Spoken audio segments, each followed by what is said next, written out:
Merci Saint-Esprit de Dieu. Jésus revient bientôt. Amen. Jésus revient bientôt. Le Seigneur Jésus revient bientôt. Nous sommes, comme la parole de Dieu a dit, dans les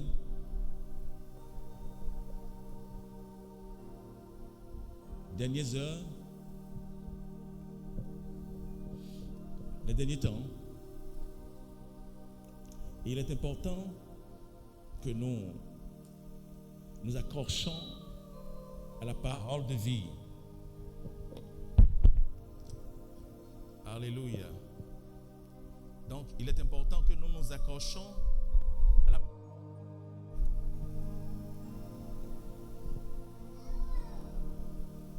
Merci Saint-Esprit de Dieu. Parce que nous sommes dans les derniers jours.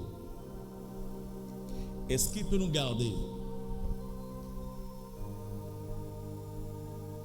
dans ces moments-ci? C'est la parole de l'Éternel.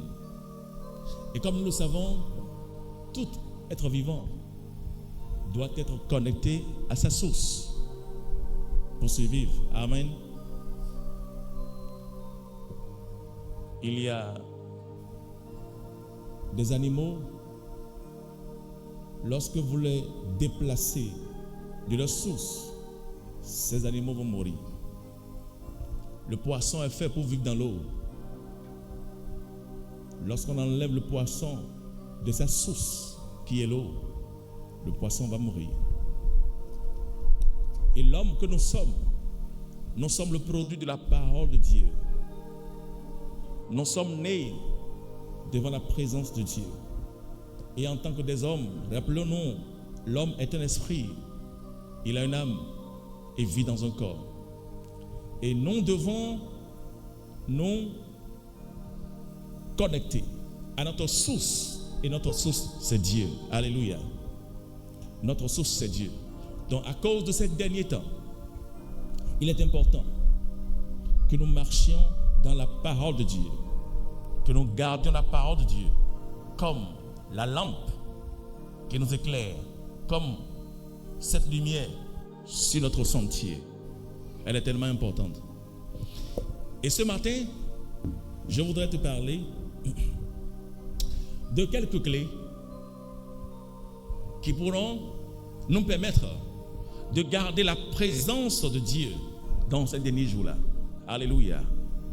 Donc je voulais énumérer quelques clés qui pourront permettre à l'enfant de Dieu de garder le flot, de garder le zèle, de garder la patience. Et là où l'amour de plusieurs se refroidit, toi, ton amour augmentera pour le Seigneur. Alléluia. Et comme je le dis souvent, ne change pas parce que les autres changent. Alléluia. Non, tu n'as pas besoin de changer parce que d'autres personnes changent. Maintiens ta position. Maintiens qui tu es. Dieu t'a appelé seul. Quand Dieu appelle un homme, Dieu appelle une femme, il appelle seul. Dieu appelle seul. Alléluia. Dieu appelle seul. Et il ne prend pas permission de quelqu'un pour t'appeler. Donc ne change pas parce que les hommes changent. Ne change pas parce que ton environnement est en train de changer. Non. Ne change pas parce que tes amis changent. Ne change pas parce que tes frères ont changé. Mais sois qui tu es. Sois la personne que Dieu t'a appelé à être. Donc, je voulais te parler de quelques clés qui pourront t'aider dans ces derniers jours-là. Là où tout bascule dans le monde. Là où la peur s'empare des cœurs. Aujourd'hui, nous sommes dans des moments de panique. L'incertitude. Il y a l'incertitude qui règne dans le monde. La peur règne dans le monde. Partout, tout le monde est terrifié. Les gens ont peur du lendemain. Ils ne savent pas ce que demain réserve. À cause des choses qui se passent actuellement, ils ont peur de demain. Donc disent, mais si aujourd'hui, nous vivons tout ce que nous vivons, qu'en sera-t-il de demain? Oui, la parole de Dieu nous a dit ce qui arrivera demain. C'est pour cela que nous bénissons l'Esprit de Dieu, parce qu'en tant qu'enfants de Dieu, nous ne sommes pas ignorants. Amen. Jésus a dit que celui qui me suit ne marchera pas dans les ténèbres, mais il aura la lumière de la vie. Donc tu sauras exactement là où tu es. Dans le temps de Dieu, dans le calendrier de Dieu, et la volonté de Dieu pour toi, tu le sauras. Rappelez-vous que lorsque Jésus était avec les disciples, il leur a dit, j'ai beaucoup de choses à vous dire, mais vous ne pouvez pas les garder. Mais lorsque l'Esprit viendra, le Paraclet, que le Père enverra en mon nom, il vous rappellera toutes choses. Il vous enseignera toutes choses. Il prendra de ce qui est à moi et vous l'annoncera. Et il a dit, et il vous annoncera aussi des choses à venir. C'est pour cela qu'un chrétien n'est pas censé vivre dans l'ignorance, dans le noir, dans l'incertitude. Nous ne sommes pas dans l'incertitude. Amen. Non. Nous avons l'Esprit de Dieu qui nous montre le présent et ce que demain sera. Alléluia. Maintenant, peu importe les promesses de Dieu dans ta vie, peu importe la parole de Dieu dans ta vie, peu importe l'homme de Dieu qui t'a imposé les mains, peu importe l'école biblique où tu as appris la parole de Dieu, peu importe les promesses, même si tu as vu Dieu en personne qui t'a fait une promesse, il y a ta part de responsabilité. Il y a la part de responsabilité qui revient à chaque enfant de Dieu. Dieu a sa part à jouer. Et nous avons aussi notre part à jouer en tant qu'enfants de Dieu. Alléluia. Merci Saint-Esprit de Dieu. Donc, quelques clés qui pourront nous permettre de garder le flot, l'onction de Dieu dans ces jours d'incertitude. Le premier que j'ai énuméré, je vais te le dire, c'est la consécration et l'intimité avec Dieu. Ne l'oublie pas. La consécration, l'intimité avec Dieu fera ce que tu auras des jours sûrs. Tu ne vivras pas dans l'incertitude. Tu ne te lèveras pas un matin et tu vas te poser la question, à quoi ressemblera demain? Non. Ceux qui vivent, ceux qui ont une vie de consécration et d'intimité avec Dieu ne se posent pas de questions de lendemain. Je vous dis la vérité. La peur de lendemain, ils n'en ont pas. Ils n'ont pas peur de demain. Parce qu'ils ont la parole de Dieu dans leur cœur. Qu'il a des fils, je suis au contrôle. Alléluia. Et ils savent que l'Esprit de Dieu est au contrôle. Peu importe ce qu'ils entendent, peu importe ce qu'ils vivent, peu importe ce qu'ils sentent. Ils ne sont pas incertains.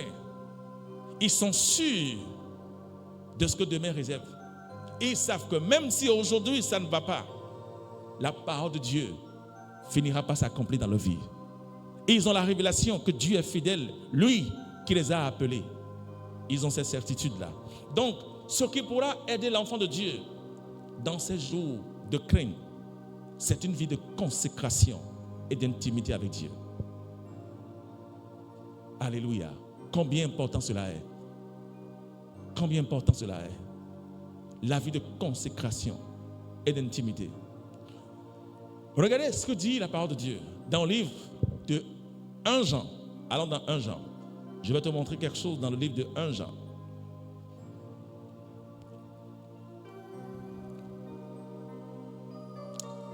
1 Jean.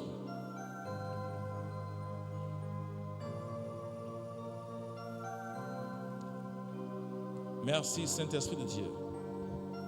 1 Jean.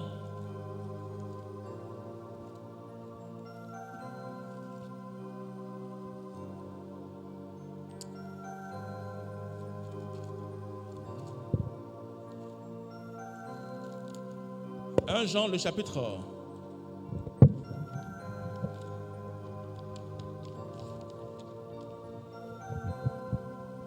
1 Jean, le chapitre 2.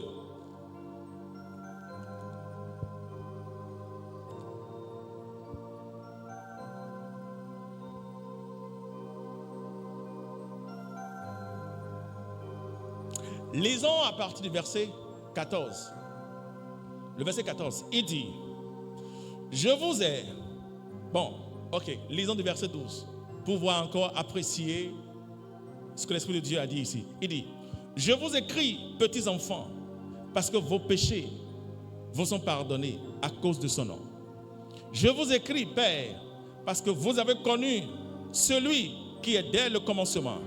Je vous écris, jeunes gens, parce que vous avez vécu le malin.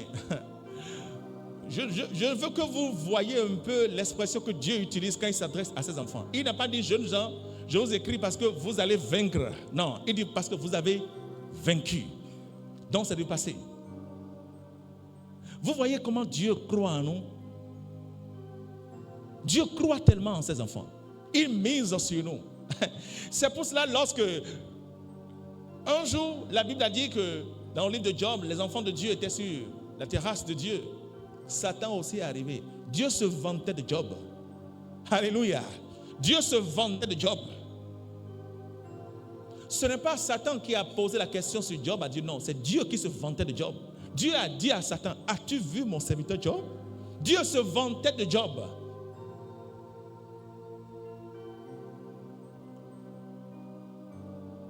Est-ce que Dieu peut se vanter de quelqu'un ici, comme Job?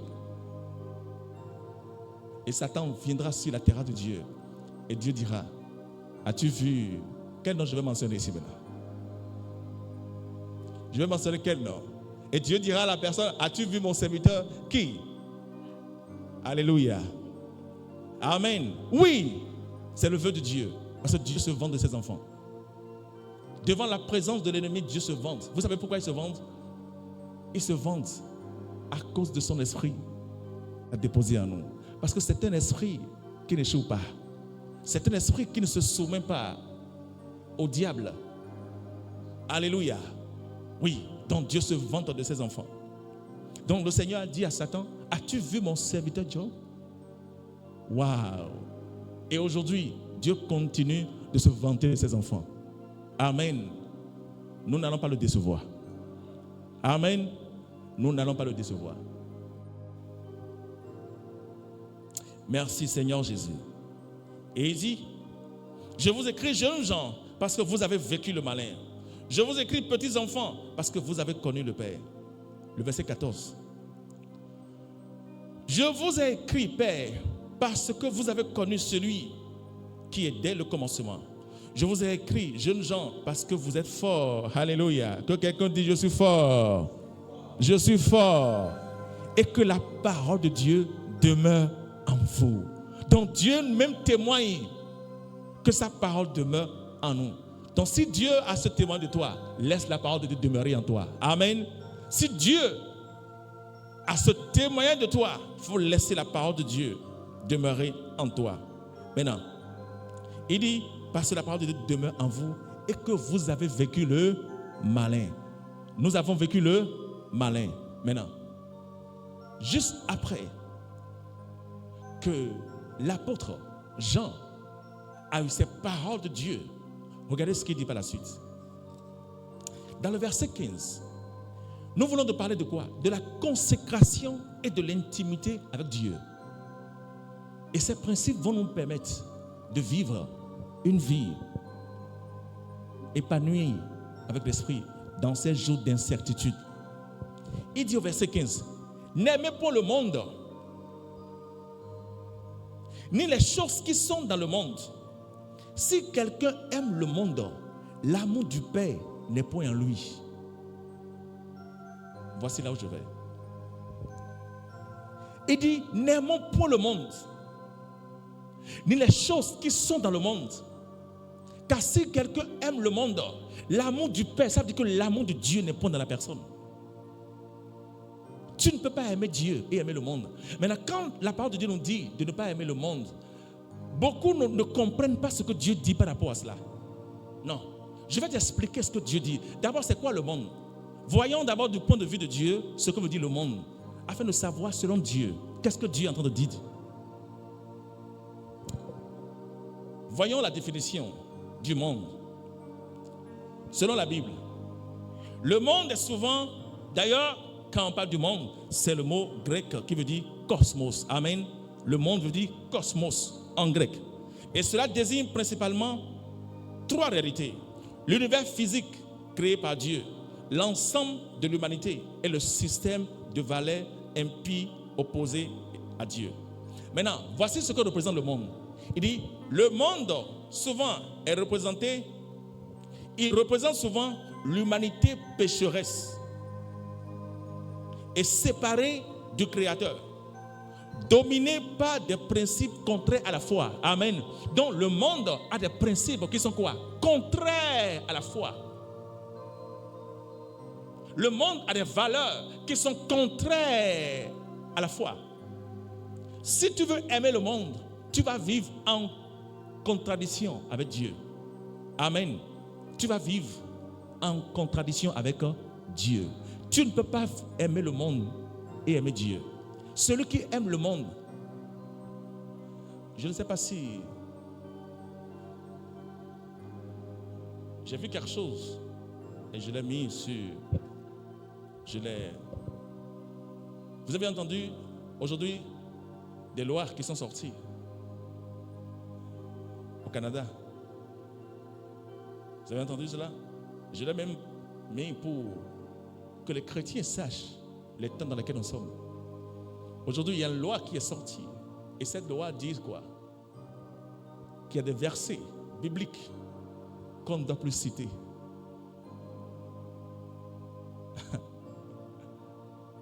Il y a des versets qui sont dans la parole de Dieu. Que lorsque tu cites ces versets, tu seras poursuivi. Des versets.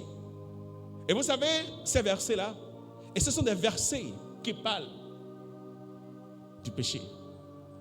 Des versets qui parlent de la valeur chrétienne. Pourquoi? Parce que le monde veut la liberté. Le monde veut vivre comme il veut. Le monde ne veut pas vivre sous contrainte que Dieu a dit, Dieu l'a dit. Nous ne voulons pas entendre Dieu. Nous voulons vivre comme nous voulons.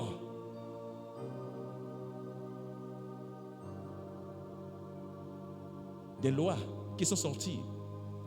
Il y a des versets. Cette même Bible qui existait avant les aïeux de les aïeux. Aujourd'hui, des lois sont sorties pour que quand tu cites ces versets, donc cela nous montre jusqu'où le monde a des principes et des valeurs qui sont contraires à la foi chrétienne. Alléluia.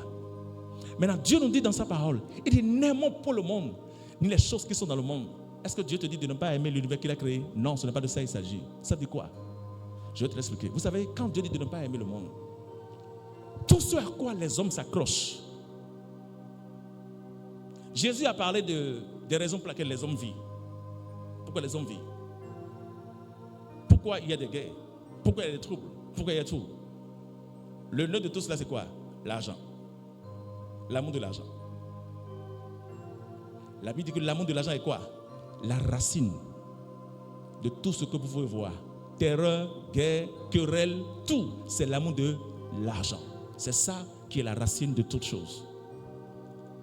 Lorsque Dieu te dit de ne pas aimer le monde, vous savez ce qu'il est en train de dire?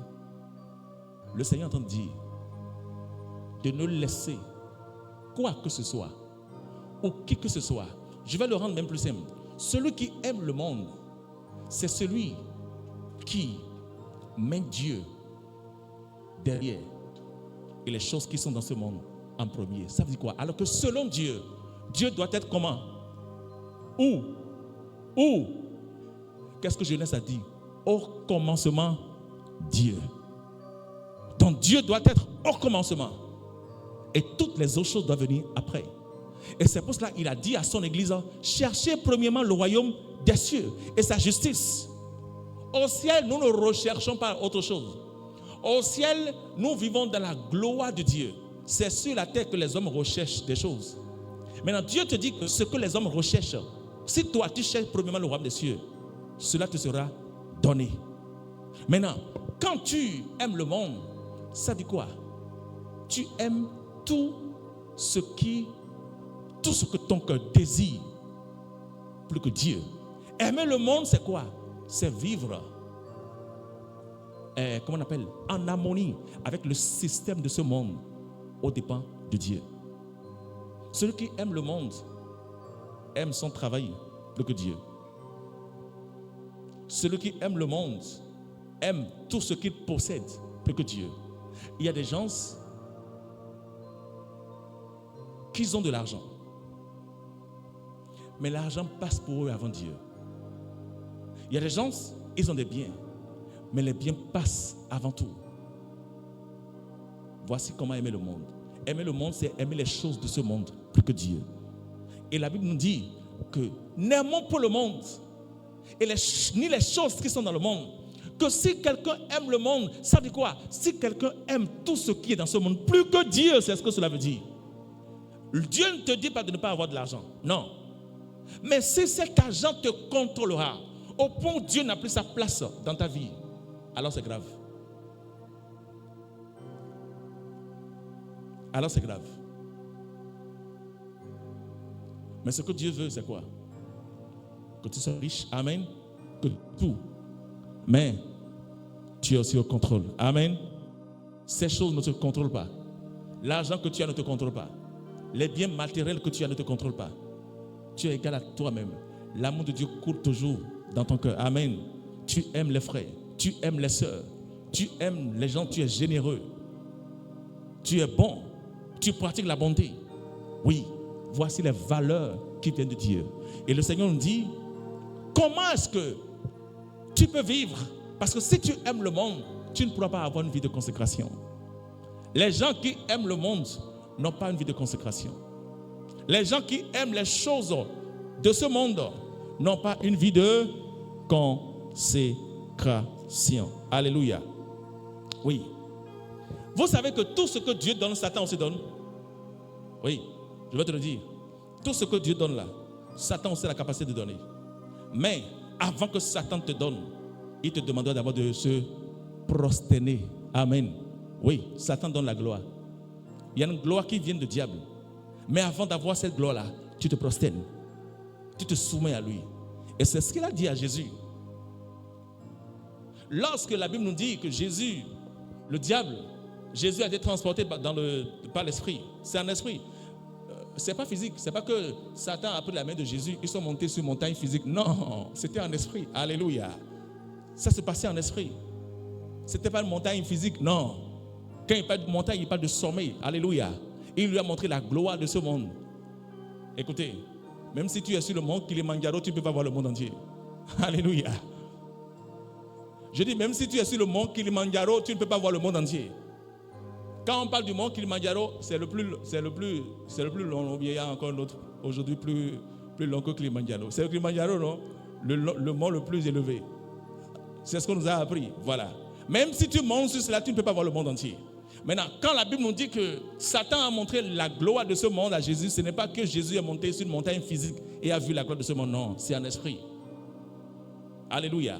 Maintenant, il lui a dit, avant de te donner, prosterne-toi et tu auras cela. Donc, tout ce que Dieu donne là, Satan donne. C'est la raison pour laquelle, faites attention lorsque vous voyez certaines choses chez certaines personnes. Posez-vous la question, qui a donné cela? Est-ce que c'est Dieu ou bien c'est l'ennemi? Parce que tout ce que Dieu donne, Satan peut donner. Dans le livre d'Apocalypse, la Bible nous révèle la puissance par laquelle l'Antéchrist va marcher. Vous avez appris ce que l'Antéchrist fera? Qu'est-ce qu'il fera? Il va même ressusciter. Vous avez entendu ce que l'Antéchrist fera? L'Antéchrist même va ressusciter aux morts. La Bible a parlé de ça, c'est dans le livre d'Apocalypse. L'Antéchrist aura la capacité de ressusciter aux morts. C'est là, c'est écrit. C'est Jésus qui ressuscite. Jésus a ressuscité Lazare, nous avons lu cela. L'Antéchrist, la Bible dit qu'il va opérer dans cette dimension-là, au temps de la tribulation. Donc ça peut te dire quoi? Tout ce que Dieu donne, Satan donne. Ok. Le jour où le Seigneur a envoyé Moïse chez Pharaon, qu'est-ce que Dieu a dit à Moïse? Lorsque tu viendras devant Pharaon, qu'est-ce que tu feras? Jette ton bâton. Quand Moïse a jeté son bâton, qu'est-ce qui s'est passé? Pharaon a ri. Pharaon s'est moqué de Moïse. Pharaon n'a pas appelé son magicien. Pharaon a appelé tous les magiciens, même au plus petit. Quand le plus petit est arrivé, quand il a jeté son bâton, le bâton s'était transformé en serpent. En ce moment, Moïse était surpris. Moïse a dit, Seigneur, Moïse était surpris. Moïse était surpris du fait que Pharaon, les magiciens de Pharaon pouvaient faire exactement ce que Dieu avait fait. Eux tous ont jeté leur bâton, mais tous les bâtons se sont transformés en serpents. Mais il y a une différence. La Bible déclare que le bâton de Moïse a avalé tous les autres bâtons. Parce que là se trouve la démonstration de puissance. Quand la puissance est démontrée, Dieu a toujours le dernier mot. Alléluia. Dans tout ce que Dieu donne, Satan aussi donne. C'est pour ça, faites attention. Quand vous voyez certaines choses chez certaines personnes, de qui a-t-il reçu cela? De qui a-t-il reçu cela? Alléluia. Allons dans Proverbe. Le livre de Proverbe. Proverbe, le chapitre 23. Proverbe 23. Proverbe 23.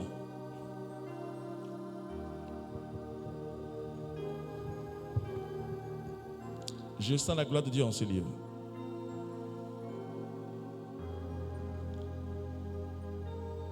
Proverbe, le chapitre 23. Je lis à partir du verset. Lisons le verset 26. Le verset 26, il dit: Mon fils, donne-moi ton cœur. Alléluia. Et que tes yeux se plaisent à me voir. Dieu dit: mon fils, donne-moi ton cœur. Ce que Dieu recherche dans la vie d'un homme, c'est son cœur et non ses biens. Écoutez, tu peux tout donner à Dieu. Mais si tu ne donnes pas ton cœur à Dieu, tu n'as rien donné. Il y a des gens qui peuvent donner de l'argent. Il y a des gens qui peuvent donner de biens. Même des chrétiens peuvent donner tout, mais ils n'ont pas encore donné leur cœur à Dieu. Alléluia. Quelqu'un peut donner assez d'argent pour Dieu, pour les œuvres de Dieu, mais il n'a pas encore donné son cœur à Dieu. Mais Dieu dit: mon fils, il dit: donne-moi ton cœur. Donne-moi ton cœur. Donne-moi ton cœur. Et que tes yeux se plaisent à me voir. Ça veut dire quoi? Cherche ma voix. Cherche ma voix. Ou bien en d'autres termes, cherche mes voix. Ça veut dire que tes yeux aiment, que ton cœur soit d'après ce que moi, l'Éternel, je fais. Donne-moi ton cœur. Et fais-moi confiance. Quand tu donnes ton cœur à quelqu'un, tu fais confiance à la personne. Tu dépends de la personne. Quand quelqu'un te donne son cœur, la personne a tout donné. Oui. Quelqu'un qui te donne son cœur a tout donné. Parce que ton cœur te représente. C'est pour ça que ce que tu donnes est important. Dieu là, quand tu lui donnes ton cœur là, tu as tout donné. Celui qui donne son cœur à Dieu a tout donné à Dieu. C'est pour ça qu'il dit: mon fils, donne-moi ton cœur. Et que tes yeux se plaisent à me voir. Tes yeux se plaisent à me voir. Observe me voir. Ça veut dire que aime. Apprécie-moi. Apprécie ce que je fais. Focalise-toi. Mets toute ton attention sur moi. Nous avons parlé ici des voix de Dieu. Et comment on appelle les œuvres de Dieu. Et je vous ai dit ici que celui qui connaît les voix de Dieu est plus grand que celui qui connaît les œuvres de Dieu. Parce que quand tu donnes ton cœur à Dieu, tu seras un homme qui connaît les voix de Dieu. Et quand tu connais les voix de Dieu, tu seras en paix. Même quand tout tourne mal autour de toi. Parce que tu sauras que à la fin, quelqu'un aura le dernier mot. Ce sera l'Esprit de Dieu et toi. Oui. Parce que tout retournera en ta faveur. Alléluia. Et c'est en ce moment que tu pourras comprendre pourquoi tu es passé dans tout ce que tu es passé avant d'arriver là où tu es arrivé. À un moment donné, Dieu n'a pas besoin de t'expliquer pourquoi tout ce qui se passe avec toi arrive. Non. Tu vis des choses, mais tu n'as pas d'explication. Il n'y a pas de problème. Garde-les d'abord pour aujourd'hui. Demain, tu sauras pourquoi tu as traversé tout ce que tu as traversé. Il y a des questions dont tu n'auras pas de réponse tout de suite. Il y a des questions, quand tu poses à Dieu, il ne te donnera pas de réponse. Non. Même si tu vas voir l'homme de Dieu le plus loin, si Dieu ne te donne pas la réponse, il ne te donnera pas la réponse. Mais le moment viendra, personne ne te dira la réponse. Mais toi-même, la réponse viendra dans ton cœur. Tu comprendras pourquoi tu as traversé tout ce que tu as traversé. Tu sauras. Donc, dans ces derniers jours-là, ce qui va te permettre de vivre des jours de grâce, des jours de joie, des jours de triomphe, et non des jours de peur, des jours de crainte, c'est la consécration et l'intimité avec Dieu. Si tu ne cherches pas de temps pour te consacrer et que tu cours pour l'argent, tu cours pour les biens de ce monde, le moment viendra. Tout ce pourquoi tu cours là, vous savez, je vais vous dire la vérité en tant qu'enfant de Dieu. Il y a une différence entre un enfant de Dieu et un enfant du monde. Il y a une différence. Ce n'est pas un pasteur qui l'a dit, hein. C'est Jésus même l'a dit, la parole de Dieu. Il dit, vous êtes dans le monde, mais vous n'êtes pas du monde. Nous sommes différents. La différence, c'est l'esprit qui est en nous. Alléluia. C'est l'esprit qui est en nous. Donc tu dois avoir une vie de consécration. Cherchez Dieu. Cherche l'argent. Nourris ta famille. Prends soin de toi. Mais si tu oublies la consécration, le moment viendra. Tout ce pourquoi tu cours là, ces choses vont t'abandonner quand tu es enfant de Dieu. Et d'ailleurs, même si ces choses ne t'abandonnent pas, le jour viendra, tu n'auras même pas la force d'aller les chercher. La Bible déclare que c'est l'Éternel qui te donnera quoi? De la force pour acquérir de la richesse. C'est Dieu qui donne la force. Même la force qu'il faut pour te lever le matin pour aller au boulot, c'est Dieu qui te donne. Il y a des jours où tu te lèves, tu n'as pas envie de faire quoi que ce soit. Il semble que tu dois rester sur ton lit pendant toute une semaine. Je vous dis la vérité. Tu n'as pas envie de sortir. Et c'est en ce moment que tu réalises que waouh, tu as de responsabilités. Si tu ne sors pas, il y a un gros fardeau que tu as à gérer. Je te dis la vérité. Donc c'est Dieu qui te donne la force de te lever chaque matin pour vaquer même à tes occupations. Et ce qui te donne cette force, la consécration, surtout dans les temps sombres. Nous sommes dans des temps sombres, des temps d'incertitude. Donc la consécration et l'intimité avec Dieu, c'est important. Et un homme consacré, un homme qui a l'intimité avec Dieu, c'est l'homme qui donne son cœur à Dieu. Alléluia. Tu dois donner ton cœur à Dieu. Il dit, mais mon fils, donne-moi ton cœur. Alléluia. Donne-moi ton cœur. Et que tes yeux se plaisent à me voir. Voici ce qui fera la différence dans les temps dans lesquels nous sommes. Mais je vais vous dire une chose. La parole de Dieu ne ment pas. Hein? Oh, elle ne ment pas. Elle ne ment pas. Nous sommes dans des jours.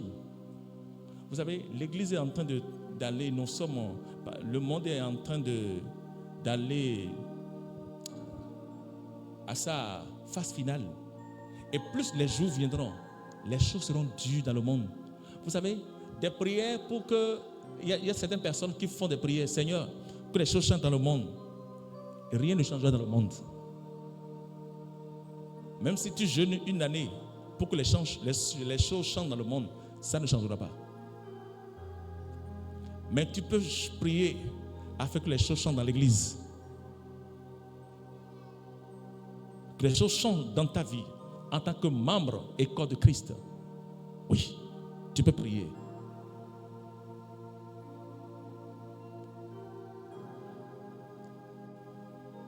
Nous entendons des guerres, des bruits de guerre. Qu'est-ce que Jésus a dit de cela? Il dit, il faut que tout cela arrive. Maintenant, si le maître aussi a dit qu'il faut que tout cela arrive, c'est toi qui veux prier pour arrêter cela. Je veux que tu te poses cette question. Il dit, il faut que tout cela arrive. Maintenant, tu pries pour que cela n'entrave point le plan de Dieu pour ta vie. Amen. Pour que l'église ne soit pas défavorisée, que le projet de Dieu ne soit pas défavorisé. Tu peux faire ce genre de prière. Afin que l'église marche dans la dimension de Dieu. L'église marche dans les projets, dans les plans de Dieu, malgré les temps difficiles dans le monde. Alléluia. Que l'église continue d'aller à cet endroit où Dieu l'a placé. Et ce genre de prière, Dieu exauce. Ce qui te permettra de vivre cela, ne l'oublie jamais. La consécration. Tu dois te consacrer. Chercher du temps avec Dieu. Personne n'est comment on appelle, excepté. Tout le monde, que tu sois fidèle simple, que tu sois choriste, ou bien même si tu es juste, peu importe, que tu sois pasteur, bishop, tout le monde est concerné. Tu dois avoir une vie de consécration dans les jours dans lesquels nous sommes. Je te dis la vérité. Donc, le premier point, qui te permettra, c'est quoi? J'ai dit quoi? La vie de consécration et d'intimité. Tu cherches du temps à passer avec Dieu. C'est important. Cela va fortifier ton homme intérieur. Cela va te permettre de garder ta joie. Parce qu'il y a beaucoup de choses qui veulent enlever ta joie. Il y a beaucoup de situations qui veulent enlever ta joie. Qui fera ce que tu vas perdre de la joie de vivre. Mais la consécration, l'intimité avec Dieu, amen, te permettre de vivre, amen, de garder ta paix, de garder ta joie. Et de devenir même une source de joie. Amen. Oh, écoute, des fois tu passes tellement de temps difficiles et tu parles à Dieu. Personne ne sait ce que tu vis. Et d'autres, Dieu les envoie pour que tu puisses les fortifier. Toi-même, tu as besoin de fortification. Hein? Tu as besoin d'être fortifié. Mais tu es tellement à un niveau au point où tu laisses tes problèmes de côté. Et Dieu te dit, règle pour quelqu'un d'autre. Malgré les problèmes que toi tu as. Toi-même, tu as besoin qu'on te donne de la joie. Mais Dieu te dit, donne la joie à quelqu'un. Donne la joie à quelqu'un. Donc voici les temps dans lesquels nous sommes. Alléluia. Nous sommes dans des temps où l'Église doit se consacrer et avoir des temps d'intimité. Chercher Dieu. Chercher la face de Dieu. Alléluia. Chercher la face de Dieu. Dans ton boulot, tu peux avoir des moments de pause. Tu cherches des créneaux où tu pries. Tu restes en communion avec l'Esprit de Dieu. Tu restes en communion. N'importe où tu es, tu peux être en communion avec l'Esprit de Dieu. Parce que dans le règne de l'Esprit, il n'y a pas de barrière ni de distance. Amen. Il n'y a ni barrière ni distance dans le règne de l'Esprit. N'importe où tu es, tu peux affecter des changements dans le règne de l'Esprit. Parce qu'il n'y a pas de distance ni de barrière. Merci Saint-Esprit de Dieu. Alléluia. Alléluia. Donc, le second.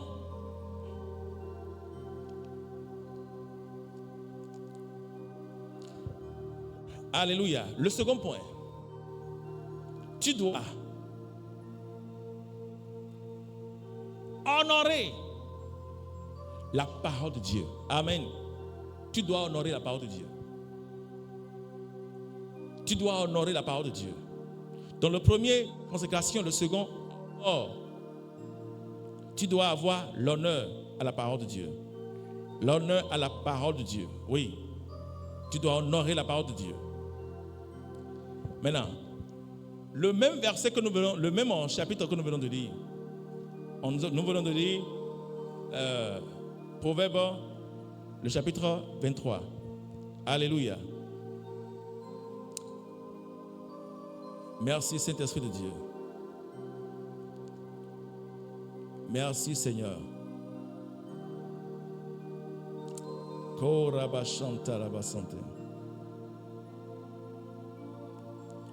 Merci Saint-Esprit de Dieu.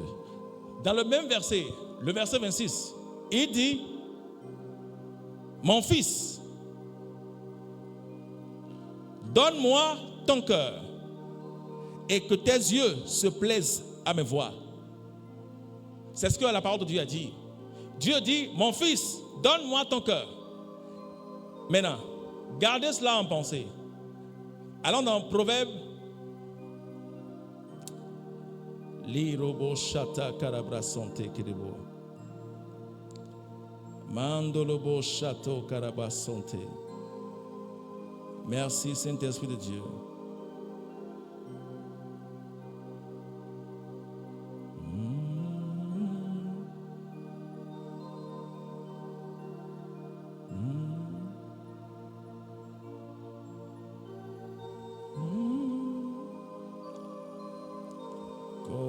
Shata Karaba.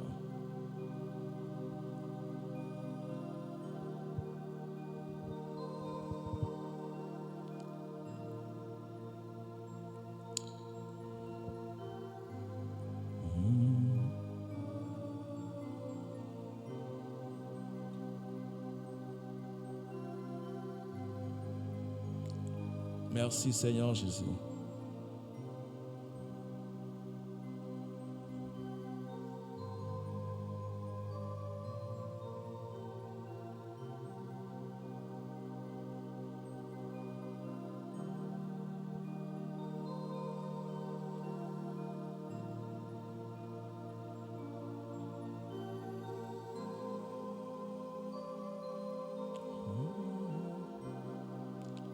Merci Jésus.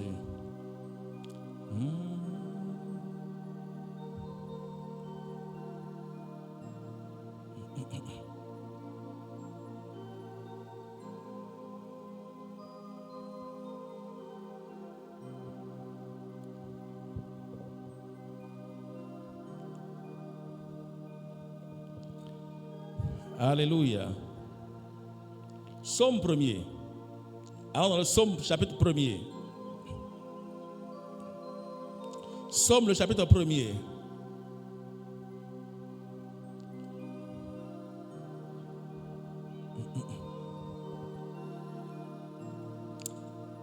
Je lis à partir du premier verset. Il dit, heureux l'homme qui ne marche pas selon le conseil des méchants, qui ne s'arrête pas sur la voie des pécheurs, mais qui ne s'assoit pas en compagnie des moqueurs, mais qui trouve son plaisir dans la loi de l'Éternel et qui la médite jour et nuit. Alléluia. Dieu dit, heureux l'homme qui ne marche pas selon le conseil des méchants, mais que lui, cet homme, il trouve son plaisir dans la parole de Dieu. Vous savez, en tant qu'enfant de Dieu, nous devons honorer la parole. Honorer la parole veut dire donner la place à la parole de Dieu dans notre cœur.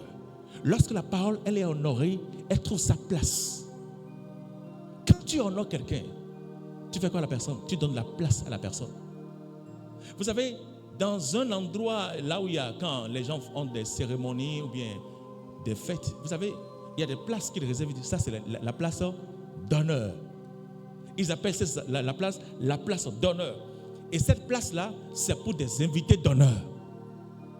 C'est pour des invités de certains rangs.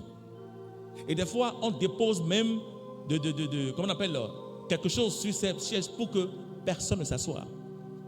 Si tu n'es pas honoré et tu vas t'asseoir, on viendra t'enlever de là pour te mettre là où tu n'es pas censé être. Donc, quand on honore quelque chose, on donne de la valeur, on donne de la place à la chose. L'enfant de Dieu doit donner de la valeur à la parole, doit honorer la parole. Des fois, lorsque la parole de Dieu est prêchée, comme ça, elle doit être célébrée. Et apprenez aussi en tant qu'enfant de Dieu à célébrer la parole de Dieu. Il y a beaucoup qui n'ont pas appris. Écoutez, je suis quelqu'un qui célèbre la parole de Dieu. J'ai été comme ça. Lorsque la parole est prêchée, mon cœur ouvert, ça rentre. Et quand ça pénètre, il y a une réaction. Quand la parole de Dieu pénètre dans ton cœur, il y a une réaction. Non, je célèbre la parole de Dieu. Nous devons célébrer la parole. Et quand elle trouve sa place, vous savez ce que ça fait? Ça produit des résultats. Jésus a parlé du parabole du semeur. Il a dit, lorsque la parole de Dieu tombe sur de bonnes terres, elle produit des résultats. Nous devons célébrer la parole. Nous devons honorer la parole de Dieu. Valoriser la parole dans notre vie et dans la vie des autres. C'est important. Si quelqu'un ne célèbre pas la parole de Dieu, comment la parole pourra célébrer cette personne? C'est quand tu célèbres la parole que la parole aussi aura la capacité de te célébrer. Il faut célébrer la parole. Il faut donner de l'honneur à la parole. Il faut donner de la place à la parole. Mais on donne la place à la parole dans son cœur. La parole doit trouver sa place dans ton cœur. C'est dans ton cœur que la parole trouve la place. Et elle produit des résultats. Alléluia. Quand elle trouve sa place, elle produit des résultats. Dieu dit, heureux l'homme qui ne s'assied pas en compagnie de moqueurs et qui ne s'implique pas dans des discours qui n'ont pas de sens. Mais lui, il trouve son plaisir dans la parole de Dieu et médite cette parole. C'est celui qui donne la place, c'est celui qui honore la parole de Dieu, qui médite la parole jour et nuit. Dieu dit que cet homme, il est comme un arbre planté près des courants d'eau, qui donne son fruit en sa saison et dont le feuillage ne se frétille point. Tout ce qu'il fait lui réussit. Dieu dit que ça va réussir. Écoute, si ça ne réussit pas aujourd'hui, demain ça va réussir. Amen. Ça va réussir. Ça va réussir. Merci Seigneur Jésus. Jean chapitre 1er, regardez ce qu'il dit. Jean 1er, que tout le monde nous lisons. Jean chapitre 1er. Jean 1er.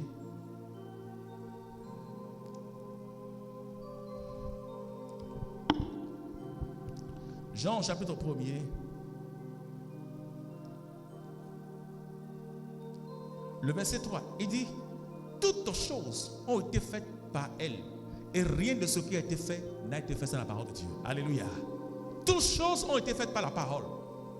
Tout ce qui vit, tout ce que les yeux peuvent voir et ce que les yeux ne peuvent pas voir. La Bible déclare que toutes ces choses ont été faites par la parole. Et rien de ce qui a été fait n'a été fait sans elle. Oh, la parole mérite d'être célébrée. La parole mérite d'être honorée. Nous devons honorer la parole de Dieu. Nous devons l'honorer. Et l'enfant de Dieu doit apprendre à honorer la parole. Honore la parole veut dire donner la place à la parole de Dieu dans ton cœur. Alléluia. Alléluia. Merci Seigneur Jésus. Hébreux, le chapitre 3. Hébreux 3. Hébreux. Je dis Hébreux. Habakkuk. Habakkuk, le chapitre 3.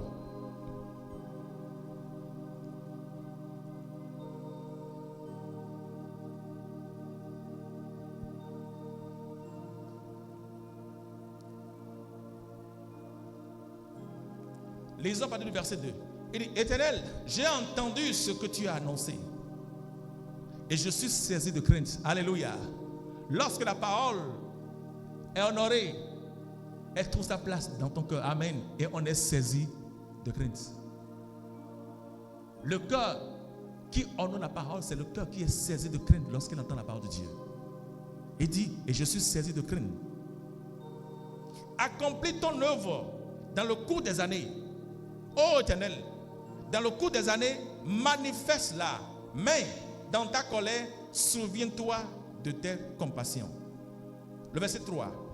Dieu vient de tes mains. Le Saint vient de la montagne de Paran. Sa majesté couvre les cieux et sa gloire remplit la terre. Alléluia. Lorsque la parole de Dieu, elle est honorée et elle est crainte, la gloire de Dieu se manifeste. Alléluia. La gloire de Dieu se manifeste. La parole a la capacité de manifester sa gloire. La parole manifeste sa gloire. Alléluia. Oui. Il dit, c'est comme l'éclat de la lumière. Des rayons partent de sa main. Là il dit, là réside sa force. Amen. Oui. Et cette parole, c'est celle qui a créé toutes choses. Et cette parole, elle est Dieu. Amen. Et la parole qui a créé toutes choses, la parole, elle est Dieu. Donc, apprenons à célébrer la parole de Dieu. Alléluia. Apprenons à célébrer la parole. Célébrons la parole. Honorons la parole. Donnons la place à la parole de Dieu dans notre cœur. Cela va t'aider dans les jours sombres dans lesquels nous vivons. Amen. Oui. Cela t'aidera dans les jours sombres dans lesquels nous vivons. Merci Saint-Esprit de Dieu. Merci Seigneur Jésus. Vous savez quoi? Là où la parole de Dieu est honorée, vous savez ce qui se passe? La puissance de Dieu se manifeste. Je vais le redire. Là où la parole est honorée, la puissance de Dieu se manifeste. La Bible déclare que chaque fois quand Jésus allait et prêchait la parole, la Bible nous dit que la puissance de Dieu était disponible pour guérir. Amen. Quand la parole est prêchée, la puissance est disponible. Quand la parole est honorée, la puissance est disponible. Écoutez, quand vous recevez la parole, vous recevez la gloire de Dieu. Lorsque la parole n'est pas reçue, la gloire, la puissance n'accompagne pas. C'est pour ça même Jésus est allé dans sa propre ville. Mais la Bible déclare qu'il n'a opéré aucun miracle. Pourquoi? Parce que la parole de Dieu n'avait pas trouvé la place dans le cœur de ceux qui l'entendaient. Mais lorsque la parole de Dieu est prêchée et elle est honorée, la puissance de Dieu est disponible.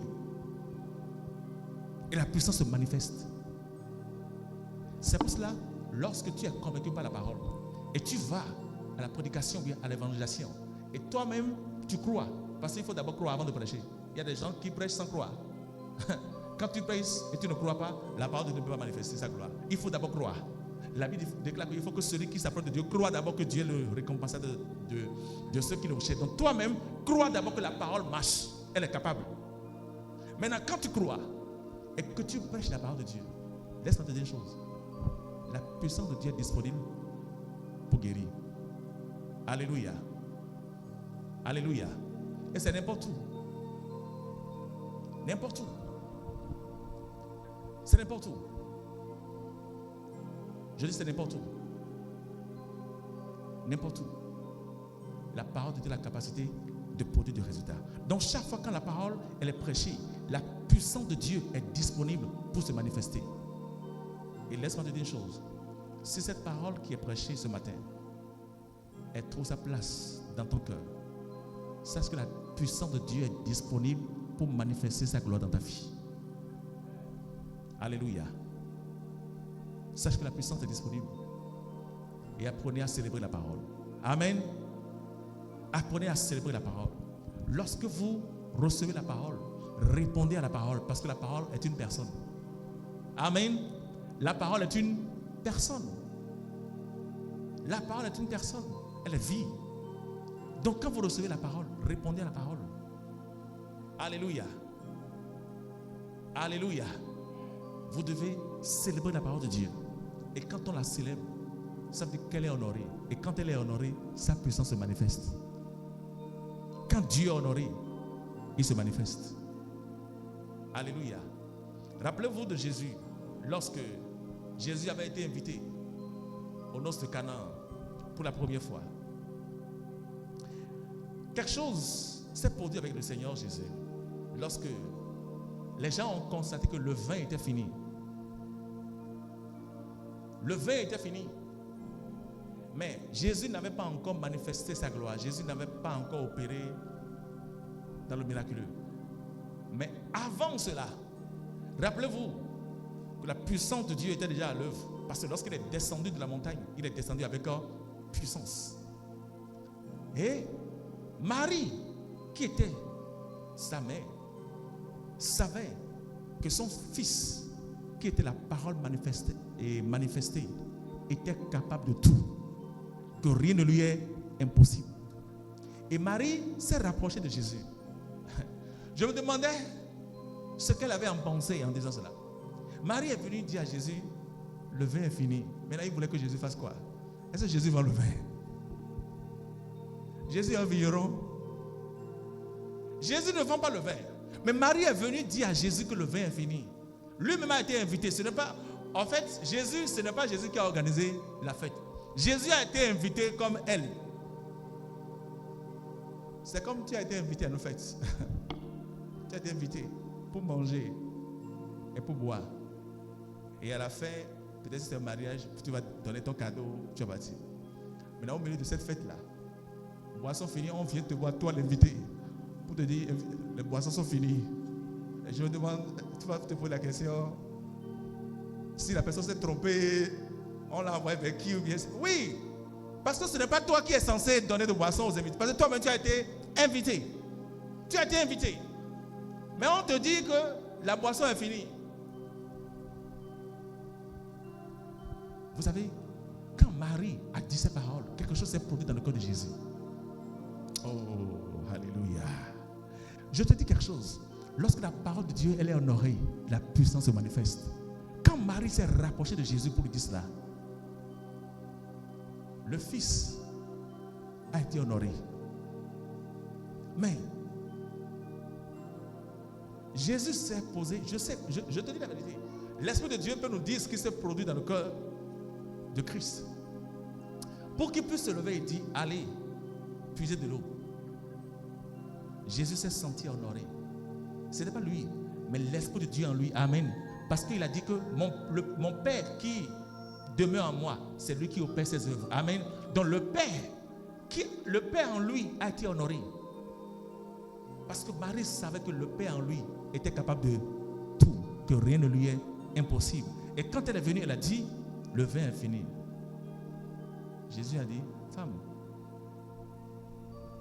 le vin est fini. Oh, le problème. Mais l'esprit a été honoré. L'esprit a été honoré. Parce que l'esprit a été honoré. Ce n'est pas Jésus, l'homme physique, qui avait opéré le miracle. C'est Jésus loin de Dieu. Amen. C'est Christ loin. Il a dit, allez, puisez l'eau. Parce qu'il a été honoré. Quand la parole est honorée, la puissance de Dieu se manifeste. Parce qu'il a été honoré, il a dit, remplissez tous les jarres qui sont là de l'eau. Mais avant cela, Jésus s'est rapproché, je dis Jésus, Marie s'est rapprochée des serviteurs qui étaient là. Et elle lui a dit, faites tout ce qu'il vous dira de faire. C'est ce que Marie a dit. Faites tout ce qu'il vous dira de faire. Donc s'il vous dit, couchez-vous, couchez-vous. Il dit, faites tout ce qu'il vous dira. Lorsque tu fais tout ce que la parole de Dieu te dit de faire, ça dit quoi? Tu honores la parole. Et quand tu honores la parole, la puissance salvatrice de la parole sera dirigée vers toi. C'est en ce moment beaucoup vivent des choses glorieuses lorsqu'ils honorent la parole. Quand la parole est honorée, la puissance se manifeste. Donc apprenons à honorer la parole. Et je l'ai dit, on honore la parole de Dieu dans son cœur. C'est pour ça Dieu, peu importe ce que tu lui donnes et que tu ne donnes pas ton cœur, tu n'as encore rien donné. Alléluia. Alléluia. Alléluia. Merci Seigneur Jésus. Donc, et j'ai dit, il y a une relation entre la puissance de Dieu et la parole de Dieu. Amen. Oui, il y a une relation entre la puissance et la parole. Les deux vont de pair. Quand la parole est prêchée, la puissance est disponible. La Bible dit que Jésus prêchait la parole et la puissance de Dieu était disponible pour guérir. Et chaque fois, les disciples aussi, quand les disciples prêchaient la parole de Dieu, la puissance de Dieu aussi est disponible pour manifester sa gloire. De la même façon, toi qui me regardes, lorsque tu crois en la parole de Dieu et tu vas, tu prêches, la puissance est disponible. C'est, par exemple, tu vas pour une sortie d'évangélisation et tu es tombé sur un malade, un boiteux, quelqu'un qui a des béquilles. Quelle difficulté. Et tu es venu pour lui parler d'une puissance de Dieu. Que la puissance de Dieu, elle marche, elle est disponible. La puissance guérit, la puissance transforme. Mais comment est-ce que la personne pourra croire en cette puissance si tu ne l'amènes pas à croire? Ça veut dire quoi? Tu dois démontrer cette puissance. Aujourd'hui, beaucoup manquent cette foi-là. Vous savez pourquoi? C'est parce que la parole de Dieu n'a pas encore sa place dans leur cœur. Je te dis la vérité. Lorsque tu dis à la personne que Jésus guérit, mais Jésus guérit, ah bon, la personne a 2 béquilles. Va, enlève-lui les béquilles. Amen. Parce que quand la parole de Dieu est prêchée avec foi, sache une chose, la puissance de Dieu est toujours disponible pour guérir, pour se manifester. Elle se manifeste. Le problème, beaucoup ont peur. Il dit maintenant, si je dis guéri, maintenant il n'est pas guéri. C'est la peur. Si j'enlève maintenant les béquilles, maintenant ils tombent. Oui, mais c'est pour ça que les enfants de Dieu ne marchent pas dans la puissance. Ils ont peur. Si tu as peur, ça veut dire que tu penses que c'est toi qui veux faire le miracle. Ça veut dire que tu ne crois pas que c'est Jésus qui fait le miracle. C'est aussi simple. Amen. Mais si tu crois que ce n'est pas toi, c'est lui, et tu crois en lui, enlève les béquilles au nom de Jésus. Amen. Il a dit en mon nom, il n'a pas dit en ton nom. Il dit en mon nom. Non, mais crois qu'en son nom, ça se fera. Et enlève le béquille au nom de Jésus. Et vois la puissance de Dieu se manifester. Mais avant cela, avant que cela ne se passe, la parole de Dieu, elle est honorée. Je te dis la vérité. Parce que la parole, elle est Dieu. Et quand Dieu est honoré, sa puissance se manifeste. Amen. La parole, elle est Dieu. Et quand Dieu est honoré, Dieu se lève. Amen. Pourquoi la Bible nous dit que Dieu siège au milieu de la louange? Pourquoi quand nous commençons par louer Dieu, il se lève contre tes ennemis? Amen. Pourquoi chaque fois, quand tu te lèves et tu commences par adorer Dieu, par louer Dieu, Dieu se lève sur tes ennemis? Oui, parce qu'il est honoré. Il dit, J'honore celui qui m'honore. C'est un système, frère et soeur. Dieu dit, j'honore celui qui m'honore. Quand tu l'honores, il va t'honorer. Et honorer Dieu, c'est honorer sa parole. Parce que Dieu est égal à sa parole. Alléluia. Merci Saint-Esprit de Dieu. Le troisième point. Qui te permettra de garder l'onction, le flot de Dieu dans les derniers jours? C'est la prière avec le jeûne. Écoutez, il y a une différence entre la prière et le jeûne et la prière avec le jeûne. Je ne dis, j'ai pas dit ici la prière et le jeûne. Non. J'ai dit la prière avec le jeûne. Ça veut dire la prière accompagnée de jeûne.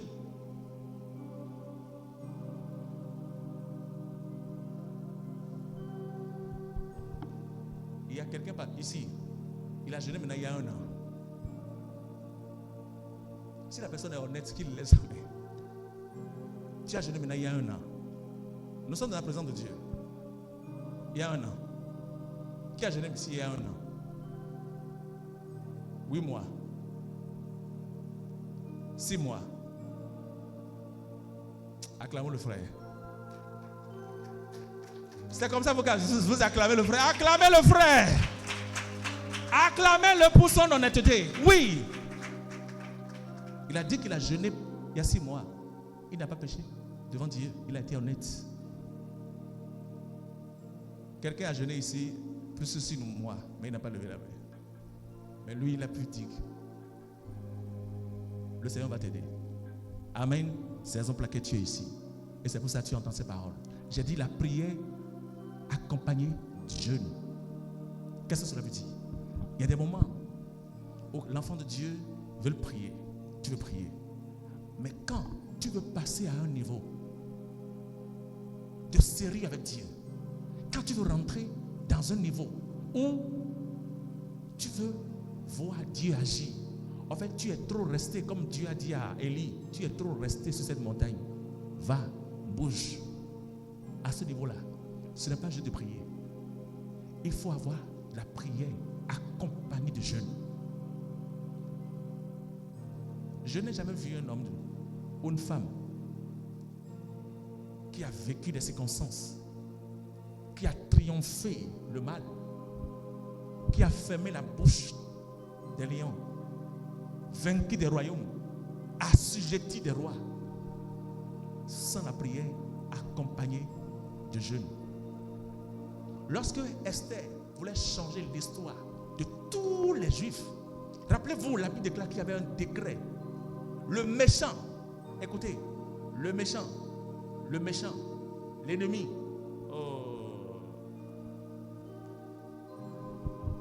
C'est pour cela qu'il y a des prophéties. Quand on me dit, je sais que ce n'est pas une prophétie. Quelqu'un ne viendra pas me dire, pasteur, j'ai une prophétie. Les mauvais, je vois les méchants derrière toi. C'est pas ça, c'est pas une prophétie. Naturellement, je sais que j'ai des ennemis. Je le sais. Juste parce que je prêche la parole de Dieu, je sais que je suis un ennemi de Satan. Parce qu'il n'aime pas cela. Je suis informé. Je suis informé que je suis un homme de vision. Et quand tu es un homme, tu reçois une vision de Dieu. Tu es un homme combattu, je le sais. Il y a des choses que nous savons, qu'on n'a pas besoin de l'entendre dans une prophétie. Nous le savons. Parce que toute vision qui vient de Dieu est toujours combattue, à moins que cela ne vienne pas de Dieu. Nous le savons. Mais notre assurance, c'est quoi? C'est sur la parole de Dieu. La parole de Dieu a dit, ils te feront la guerre, mais ils ne te vaincront pas. C'est sur cette révélation que nous marchons tous les jours. La révélation de ce qui te feront la guerre, mais ils ne te vaincront pas. Parce que si Dieu a dit ils ne vaincront pas, donc ils ne vaincront pas. Alléluia. Il y a un décret qui a été donné. Écoutez, à cause d'un seul homme, Madoché, vous ne pouvez pas savoir ce que l'ennemi, lorsque Satan est en colère contre une vision de Dieu, ou bien contre un homme ou une femme, vous ne pouvez pas savoir ce qu'il est capable de faire. Juste à cause d'un seul homme, ou bien à cause d'une seule femme, l'ennemi est capable de détruire des milliers de vies, juste à cause de quelqu'un, une seule personne. Vous savez pourquoi? À cause de ce que la personne porte. En fait, tu portes quelque chose de très grand que Satan est capable de détruire des vies juste pour détruire ça. Parce que ce que tu portes là, c'est grand. L'ennemi de Mardochée, c'était qui? C'était qui? Hein?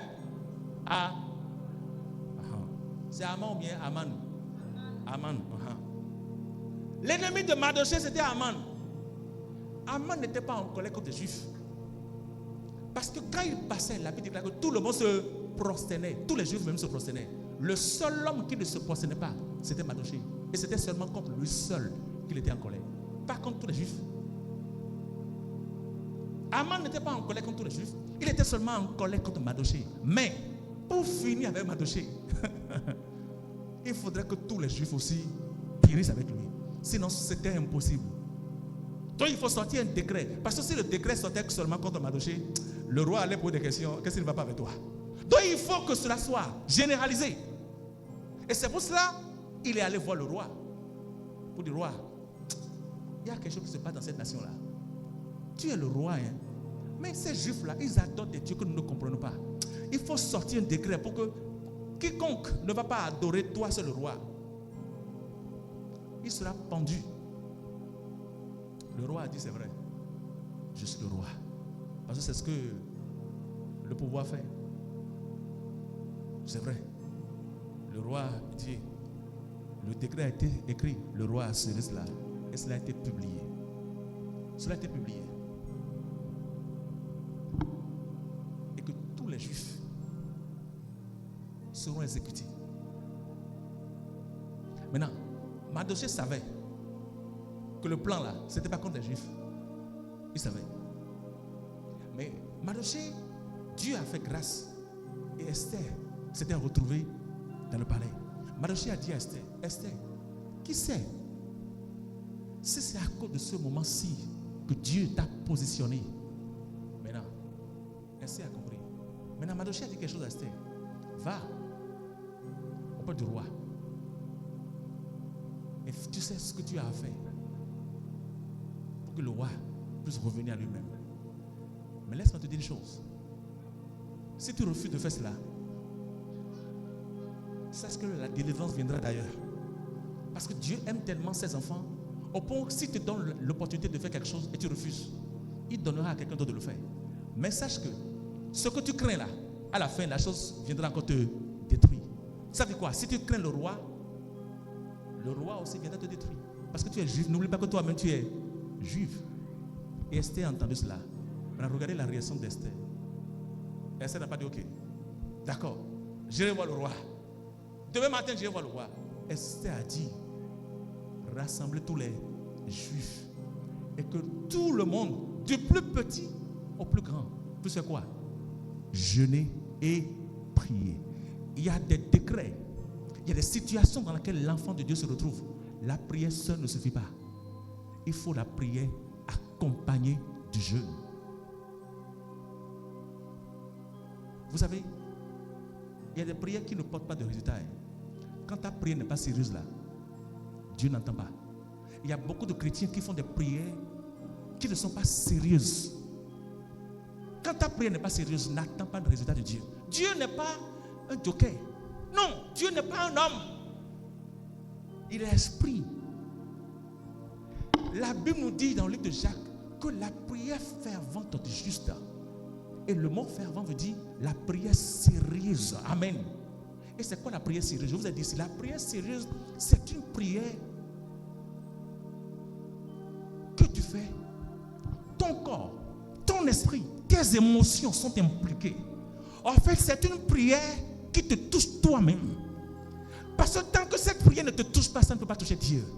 Donc chaque fois quand tu pries là, en fait c'est une prière, c'est un genre de prière, quand tu le fais, tu n'as pas besoin d'attendre une voix qui te dit que c'est fait. On reçoit une note dans son esprit que c'est fait. Quand tu parviens à ce niveau de prière là, amen, tu entends la voix de victoire à l'intérieur de toi, que c'est fait. Tu sais que, oh, en fait, tu ris parce que tu sais que quelque chose s'est produit. Parce que tu sens que ta prière a été efficace. C'est une prière sérieuse. Ce n'est pas le type de prière que nous faisons. Quand on prie, quelqu'un nous appelle, on prend le téléphone. Non, ça ne marche pas. Ou des prières où nous jeûnons. Et des fois, tu accompagnes le jeûne. Quand tu accompagnes le jeûne, tu viens quelque part, tu rentres à la maison. Vous savez, il y a certaines personnes, quand ils veulent jeûner, des fois, ils ne sont pas sérieux. Dans le jeûne, ils disent, bon, je vais jeûner, mais je vais prendre biscuit. Biscuit. C'est biscuit. Tu n'es pas sérieux. D'autres disent, c'est jeûne, ils ont un nom là. Jeûne avec fruits. Tu peux manger des fruits. En fait, tu manges des fruits. Ce n'est pas de la nourriture, mais c'est des fruits. Donc, au cours du jeûne, le matin, tu peux prendre des fruits. À midi, des fruits. Frère, tu ne jeûnes pas. Tu ne jeûnes pas. Ces types de jeûnes ne sont pas sérieux. Tu ne jeûnes pas. Tu jeûnes et tu accompagnes ça de fruits. Et tu penses que tu jeûnes. Tu as mangé, mais tu ne vas pas manger. À un moment donné, quand on prend seulement du fruit aussi, on se rassasie. Ou bien, on se rassasie, non? On prend du fruit, on se rassasie. Il y a des jours, moments où tu n'as pas envie de manger, tu fais des jus, tu fais salade de fruits. Et c'est ça, tu manges, tu te rassasies. Donc, ne me dis pas que jeûne avec fruits, c'est jeûne. Ce n'est pas sérieux. Tu n'es pas sérieux dans ton jeûne. Donc, on a des arguments pour se camoufler de tout ce que nous faisons. Non. Quand le jeûne est sérieux, vous savez ce que la Bible a dit de Jésus? Jésus n'a pas dit, la Bible n'a pas dit que Jésus a fait jeûne de... Bon, ils appellent ça jeûne de... Bon, il y a jeûne d'Esther. On attend jeûne d'Esther. Jeûne de quoi aussi? Hein? Jeûne de Daniel. Et jeûne de qui aussi? Jeûne à sec. Il y a d'autres qui ont créé leur propre jeûne. Il y a d'autres, il y a jeûne de Geneviève. Donc c'est eux qui jeûnent et ils prennent des fruits. Chacun, ils ont leur type de jeûne. Non. La Bible a dit quand Jésus a jeûné, il a jeûné 40 jours, 40 nuits, sans rien manger. Mais on ne te dit pas de faire comme Jésus. Tu fais 40 jours, 40 nuits, sans rien prendre. Il ne faut pas venir dire que c'est le pasteur qui a dit ça. Jésus était 100% Dieu et 100% homme. Amen. Si Dieu te donne la capacité de jeûner 40 jours, 40 nuits, sans manger, sans boire de l'eau, je crois que quand l'enlèvement viendra, tu seras le premier. Ça, je te le promets. Donc, c'est le type de jeûne où tu es sérieux. Alléluia. Tu es sérieux avec ton jeûne. C'est appelé la prière accompagnée de jeûne. Maintenant, ok, prenons l'exemple du maître dans le livre de Luc, le chapitre 4. Luc, le chapitre 4. Allons dans Luc. Luc, le chapitre 4. Luc 4.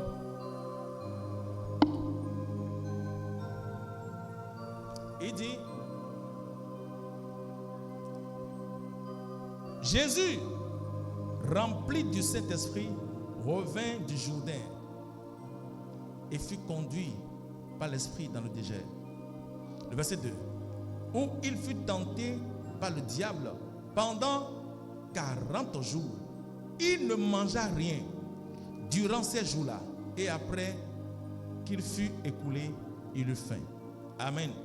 Donc nous savons que Jésus a jeûné pendant 40 jours et il eut faim. Maintenant,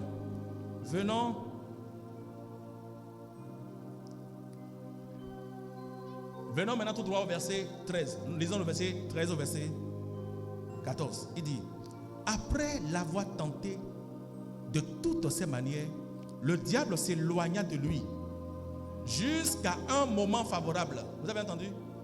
Jusqu'à quand? Hein? Est-ce que le diable l'a abandonné pour toujours? En fait, c'est quelqu'un qui n'abandonne pas. Même le maître, il l'a abandonné pour un temps. Est-ce que ça parle à quelqu'un? Est-ce que quelqu'un comprend quelque chose? Est-ce que ce message-là parle à quelqu'un? Le diable a abandonné Jésus pour un temps.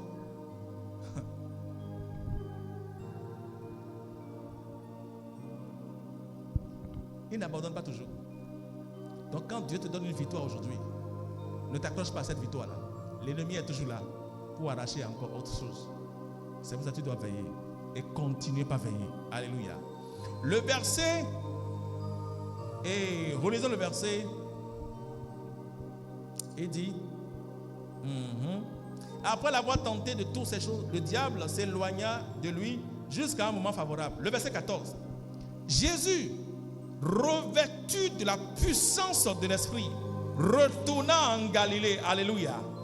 Et sa renommée se répandit dans tout le pays d'alentour. Écoutez, est-ce qu'il avait déjà fait un miracle ici? Quand il est descendu de montagne, après avoir jeûné 40 jours, la Bible déclare qu'il est revenu de quoi? Il est revêtu de puissance. Il est revêtu de puissance. Quand tu pries accompagné de jeûne, la puissance de Dieu se manifeste dans ta vie. Amen. Les impossibilités deviennent possibles. Les portes fermées s'ouvrent. Les portes fermées s'ouvrent. Et la gloire de Dieu se manifeste dans ta vie. Donc, ce qui va permettre à un enfant de Dieu dans ces derniers jours-là, c'est la prière accompagnée de jeûne. Tu dois avoir des temps de jeûne. Comme nous devons avoir des temps de jeûne ensemble à l'église. Parce qu'il y a des gens, même si on déclare des jours de jeûne à l'église, ils ne jeûnent jamais. Il y a d'autres qui sont comme ça. Ils ne jeûnent jamais. Quand on dit jeûnons à l'église, eux ne jeûnent pas. Il va toujours chercher quelque chose à manger. Toujours. Et des fois, ils font exprès. Ils font exprès. Quand on prépare la maison, ils goûtent un. Et après, ils se rappellent que c'est du jeûne. Et pour y faire exprès, il avale. Il dit, j'ai déjà mangé. Au lieu de cracher cela et d'aller se brosser, il mange cela. Il dit que bon, comme j'ai déjà mis ça dans la bouche, c'est fini. Dieu connaît mon cœur. Quel cœur? Quel cœur Dieu connaît? Alléluia.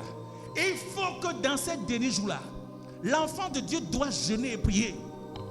Tu ne peux pas ne pas jeûner et prier. Dans les temps difficiles là,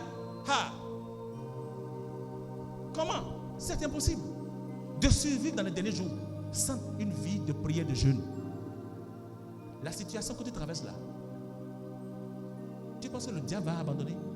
Regarde tous les beaux projets que tu as dans ton cœur. L'ennemi sait que si tu réussis, des vies vont réussir. L'ennemi sait que le projet que tu as là, ça va faire avancer l'église. Tu penses qu'il va te laisser le temps ou bien le libre cours de réaliser ces projets? Non, il va combattre cela. L'ennemi va combattre cela. L'ennemi va combattre cela. Mais quand tu pries et tu jeûnes, il s'éloignera au moins pour un moment, comme Jésus. Alléluia.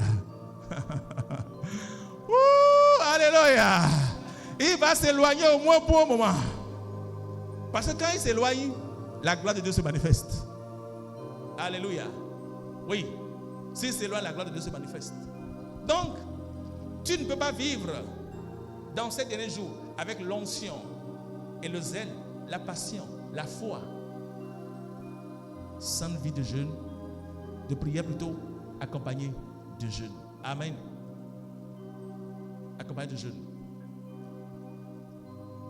Et en déclarant ces paroles sur le jeûne, demain matin, l'église gloire de la dernière maison, nous allons jeûner. Alléluia. Je pensais que tu allais applaudir. Alléluia.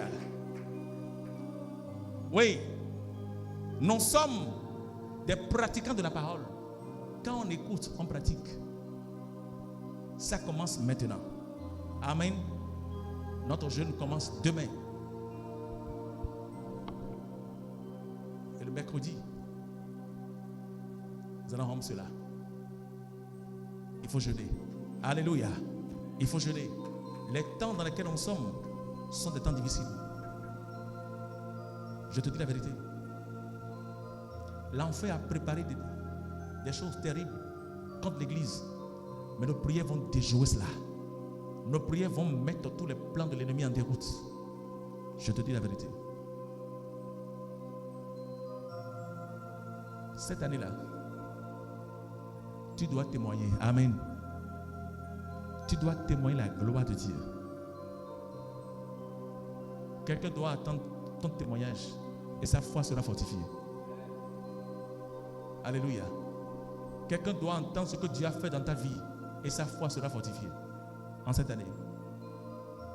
Mais ce que je veux te rappeler, ça ne se passera pas juste comme ça. Tu n'as pas de responsabilité. Et c'est ça qui implique la prière et le jeûne. Parce que quand on prie et on jeûne, l'Esprit de Dieu produit de l'assurance dans ton cœur. Amen. Et tu sens en toi que tu as fait ta part et tu attends la part de Dieu. Tu sens en toi que tu as fait ta part. Tu as prié. Jésus a dit quand vous priez, si vous me cherchez, et si vous me cherchez de tout votre cœur, vous me trouverez. Alléluia. Alléluia. Merci Seigneur Jésus. Merci Saint-Esprit de Dieu. Donc, la prière et le jeûne sont importants. J'ai dit la prière, pas le jeûne, la prière accompagnée du jeûne. Alléluia.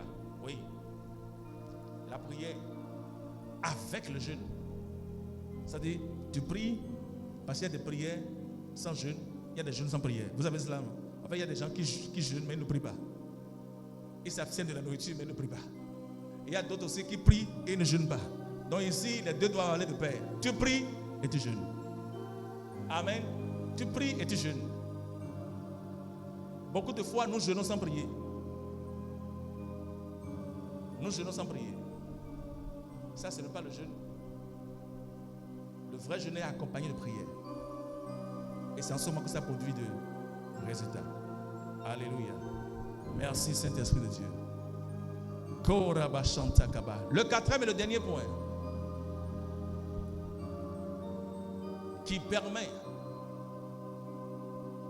ou qui va aider l'enfant de Dieu dans ces derniers jours, c'est l'impartation et la communion fraternelle. Amen. L'impartation et la communion fraternelle. Oui. L'impartation et la communion fraternelle. Et quand on parle de l'impartation, on parle de ce qu'un homme reçoit. Amen. De ce qu'un homme reçoit. Et l'impartation a deux sortes de catégories. Il y a l'impartation directe et l'impartation indirecte. Ça veut dire quoi? Quand on dit direct et non pas indirect, il y a l'impartation directe et l'impartation par un vase. Amen. Par un canal imparté. Donc quand on parle de l'impartation directe, c'est que tu reçois l'impartation du Dieu vivant. Dieu même t'imparte. Amen. L'impartation directe, c'est l'impartation que tu reçois de Dieu lui-même. Et nous avons vu cela dans la vie d'un homme, dans le livre de 1 roi, le chapitre 3. Alléluia. Lisons rapidement 1 roi 3 pour finir. 1 roi, le chapitre 3.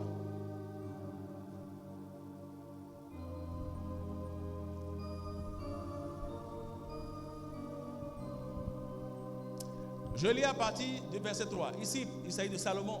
Lorsque son père David était décédé, Salomon a pris le trône et le Seigneur l'a visité. Lisons à partir du verset 3. Il dit, Salomon aimait l'Éternel et suivait les coutumes de David, de son père. Seulement, c'était sur les hauts lieux qu'il offrait les sacrifices et les parfums. Le roi se rendit à Gabaon pour y sacrifier, car c'était le principe des hauts lieux. Salomon offrit 1000 holocaustes sur l'autel. À Gabaon, l'Éternel apparut à Salomon en songe pendant la nuit et Dieu lui dit, demande ce que tu veux et je te donne. Salomon répondit, tu as traité avec une grande bienveillance ton serviteur David, mon père, parce qu'il marchait en ta présence dans la fidélité, dans la justice et dans la droiture du cœur envers toi. Vous avez entendu tout cela? La fidélité et quoi? David marchait dans la fidélité, dans la présence de Dieu, dans la justice et dans la droiture du cœur. Le cœur est tellement important. Ça revient ici. Et tu lui as conservé cette grande bienveillance. Et tu lui as donné un fils qui est assis sur son trône, comme on le voit aujourd'hui. Le verset 7. Maintenant, Éternel, mon Dieu, tu as fait régner ton serviteur à la place de David, mon père. Et moi, je suis qu'un jeune homme. Je n'ai point d'expérience. Ton serviteur est au milieu du peuple que tu as choisi, peuple immense qui ne peut ni être compté ni nombré à cause de sa multitude. Accorde donc à ton serviteur un cœur intelligent pour juger ton peuple, pour discerner le bien et le mal, car qui pourrait juger ton peuple, ce peuple si nombreux? Le verset 10, cette demande de Salomon plut à l'Éternel, et Dieu dit à Salomon, puisque c'est cela que tu as demandé, puisque tu ne demandes pour toi ni une longue vie, ni la richesse, ni la mort de tes ennemis, et que tu demandes de l'intelligence pour exercer la justice, voici, j'agirai selon ta parole, et je te donnerai un cœur sage et intelligent, de telle sorte qu'il n'y aura eu personne avant toi, et qui enverra jamais personne de semblable à toi. Je te donne en outre ce que tu n'as pas demandé, des richesses, de la gloire, de telle sorte qu'il n'y aura pendant toute ta vie aucun roi qui soit ton pareil. Alléluia. Merci Saint-Esprit de Dieu. Donc voici les paroles que Dieu a dit à Salomon, et le Seigneur l'a fait. Donc Salomon a reçu une impartation directe de Dieu. Alléluia. Dieu l'a imparté directement. Le Seigneur, il dit, voici, je t'accorde, je te donne un cœur sage et intelligent. Donc le Seigneur a accordé la sagesse à Salomon. Merci Saint-Esprit de Dieu. Maintenant, lorsque l'impartation, tu peux aussi recevoir cela dans la présence de Dieu, comme nous sommes ici aujourd'hui. Et tu peux recevoir cela par le vase que l'Esprit de Dieu utilise pour t'enseigner, pour te nourrir, pour t'encourager. Et Dieu peut t'imparter aussi par ce vase-là. Donc, l'impartation, on reçoit directement de Dieu, et on reçoit cela aussi des vases que le Seigneur utilise. Alléluia. Merci, Saint-Esprit de Dieu. Et Père, de te merci. Nous t'honorons. Merci pour tout ce que tu as fait pour nous, en nous, au travers de nous. Merci pour les paroles que tu as données dans notre esprit. Nous te bénissons et nous te magnifions. Toute la louange te revienne, Père, au nom de Jésus. Amen. Alléluia. Acclame le Seigneur.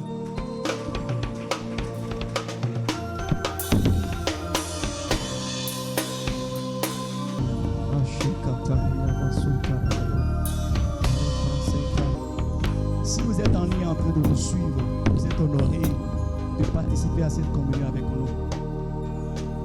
Et sachez que Dieu vous aime beaucoup. Et aujourd'hui, le Seigneur a ses bras ouverts pour vous recevoir si vous n'avez pas encore accepté. Il vous aime et il veut manifester sa bonté et sa grâce dans votre vie. Et si vous voulez recevoir ces bénédictions et tout ce que nous voulons écouter, la bonté de Dieu, la consécration qui nous amène à manifester la personne de Christ, vous allez confesser ces paroles avec nous. Parce que la Bible nous dit dans le livre de Romains 10, verset 9, si tu confesses de ta bouche le Seigneur Jésus et tu crois dans ton cœur que Dieu l'a ressuscité des morts, que tu seras sauvé. Et cette gloire qui t'a réservée sera manifestée dans ta vie. Et tu peux répéter après moi là où tu es. Ô éternel Dieu, je te dis merci pour ton amour et ta bonté dans ma vie. Ce matin, je reçois ta parole et je confesse de ma bouche que Jésus-Christ est le Seigneur de ma vie. Et je crois que tu l'as ressuscité des morts à la vie. Et parce que je l'ai confessé, tout en croyant de mon cœur, je reçois le salut. Et la vie éternelle qui m'est réservée ce matin, je reçois cette vie. Et je sais, je crois que le Saint-Esprit, à partir d'aujourd'hui, va habiter en moi.